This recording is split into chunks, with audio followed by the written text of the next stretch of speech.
প্রিয় ভিউয়ার্স, আসসালামু আলাইকুম। আমরা এখন আছি জয়নুল আবেদিন শিমুল বাগানে। এই তো দেখতে পাচ্ছেন শিমুল বাগান। শিমুল বাগানের এটা হচ্ছে এই প্রান্ত, যেটা পশ্চিম প্রান্ত বলে।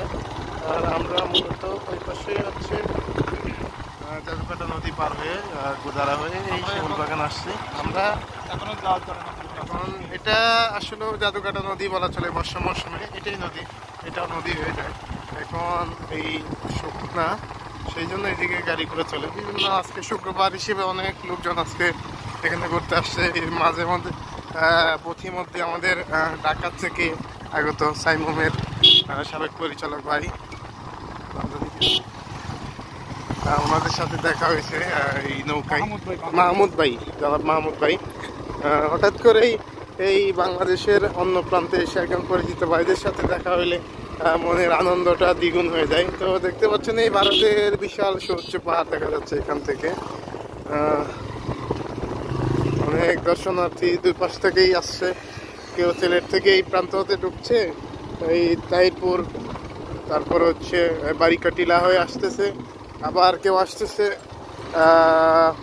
নীলাদ্রি লেক হয়ে এই পাশে শিমুল বাগানে। মূলত এই সুনামগঞ্জের টাঙ্গুয়ার হাওরের পাশে মূল পয়েন্ট হচ্ছে টেকের ঘাট।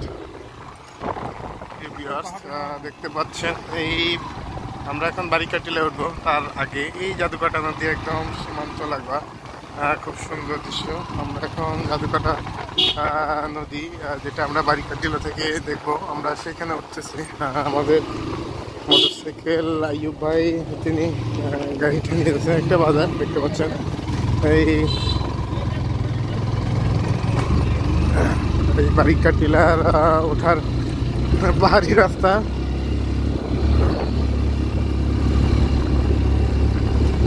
দেখতে পাচ্ছেন অনেক লোকজন, তারা হেঁটে হেঁটে নামতেছে। এই পাশেই জাদুকাটা নদী। আমরা প্রায় টিলার মাথায় উঠে চলে আসছি। এখন ডান দিকে যাব।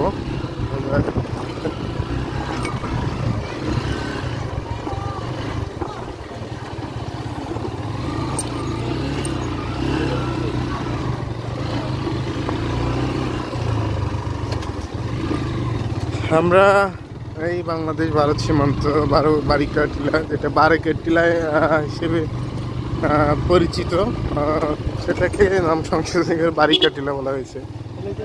তো এই যে দেখতে পাচ্ছেন এখানে একটা ওয়াচ টাওয়ার বা ফুড গার্ডেন হবে সম্ভবত, নতুন করে পর্যটন এরিয়াগুলোকে সাজানোর উদ্যোগ নিয়েছে বাংলাদেশের বর্তমান অন্তর্বর্তীকালীন সরকার। এই তো বাংলাদেশ ভারত সীমান্তের যে নদীটা, জাদুকাটা নদী, তার অপরূপ সৌন্দর্য। আজকে আবহাওয়াটা খুব সুন্দর।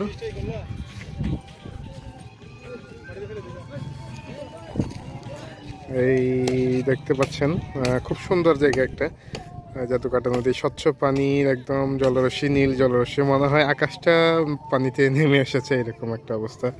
আর শুক্রবার অনেক মানুষই আজকে ঘুরতে এসেছেন, পর্যটন, অনেকে বিশ্রাম করতেছেন, দোকান আছে। আর হচ্ছে এখানে একটা সম্ভবত ফুড গার্ডেন হবে। আইয়ুব ভাই চলে এসেছে আমাদের। ভাই কিছু বলবে বারিকাটিলা সম্পর্কে। গত সপ্তাহে এসেছিলেন ভাই, আজকের অনুভূতি কি আর গত সপ্তাহের অনুভূতি কি ছিল? গত সপ্তাহে আসছিলাম, আলহামদুলিল্লাহ, তখনও ভালো লাগছে, খারাপ না। আসলে বিষয়টা হচ্ছে এই পাশে নদী, তার পাশে পাহাড়। যদি আমাদের কক্সবাজার সাগর আর পাহাড়ের সাথে, এটা নদী আর এই পাহাড়ের সাথে, বিষয়টা শুধু এতটুকু, আমাদের কক্সবাজার যেটা আছে সেটা হচ্ছে বাংলাদেশের জায়গা। আর এখানে হচ্ছে ওই পাশে পাহাড়গুলো যেগুলো দেখতেছে এগুলো হচ্ছে ভারতের, নিচের জায়গা যেগুলো আছে এগুলো হচ্ছে বাংলাদেশের। ডিফারেন্সটা এতটুকু। আমরা সামনে দেখতেছি আন্তর্জাতিক সীমারেখা, বাংলাদেশের আন্তর্জাতিক সীমারেখা, এখানে ওই পাশে প্রবেশ নিষেধ। দ্বিতীয় যেটা হচ্ছে আমরা ওই পাশে কিছু গেছিলাম আস্তানা,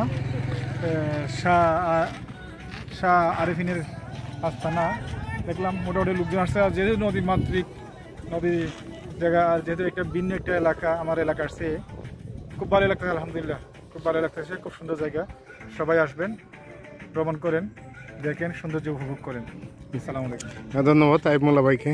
তো এই বাংলাদেশ সিলেট সীমান্তে যে ভারত বাংলাদেশের যে সীমান্তগুলো রয়েছে, কার অধিকাংশ জায়গা পাহাড়গুলো হচ্ছে ভারতে। আমাদের সিলেট সীমান্তে আসলে বাংলাদেশি পর্যটকরা ভারতের সৌন্দর্য উপভোগ করতে পারে বেশি, কারণ এই পাহাড়গুলো বাংলাদেশে খুব কমই রয়েছে। সবগুলো হচ্ছে ভারতে। ওই দেখতে পাচ্ছেন জাদুকাটা নদীর ওই প্রান্ত। আমরা ওই পাশ থেকে আসলাম। এখানে একটা নদীর ঘাট আছে আর কি, নৌকা। এটা ওই দিক থেকে শিমুল বাগানে এই বারিকাটিলা আসা লাগে আর কি। তো দেখতে পাচ্ছেন জাদুকাটা নদীর স্বচ্ছ পানি একদম, পাশেই পাহাড়ি ভারতের পাহাড়। এই এই জায়গাটা হচ্ছে, এই নদীর এই অংশ হচ্ছে ভারতের।